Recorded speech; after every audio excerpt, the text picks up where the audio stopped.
Welcome to my channel, that is Sumaira's Biology. In today's lesson, I am going to discuss about cells. Now, it is important to understand that all living things, either plants, animals, bacteria, fungi, etc., they are all made up of basic units called the cells.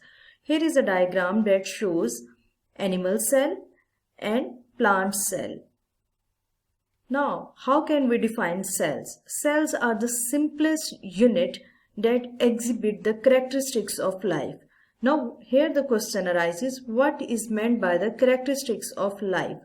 So, characteristics of life are the properties or features that are used to differentiate living things from the non-living things. So, living things possesses the following characteristics. I will discuss all of these one by one. First of all, nutrition.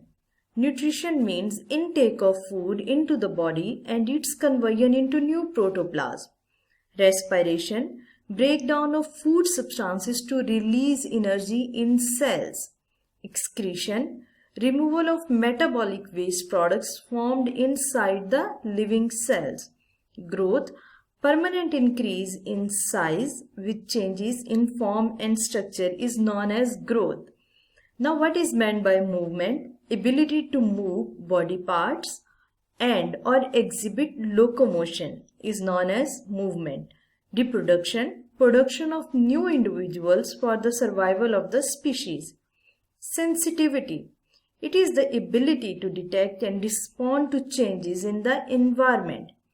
Adaptability, ability of the organisms to change so as to improve its chances of survival. So these are the characteristics that are present in living organisms and they differentiate them from the non-living things. Discovery of the cell.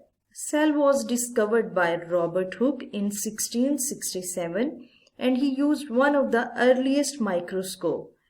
The sample he used to observe under the microscope, he used thin slices of cork from the bark of a tree. Basically, he used a plant sample. So, what he observed, he saw closely packed little boxes with thick walls named as the cells. So, you can see here in the diagram, there are small boxes and each box is lined with by very thick walls. So, he named these boxes as cells. What do you think cells do? Cells act as a chemical factories. How? They take in raw material. What they do with the raw material? They processes these materials to make new molecules. And these molecules can either be used by the cell itself or transported to other parts of the body. Hope you understand the lesson. If you like my lesson or video, you can subscribe to my channel, like and share. Thanks for watching.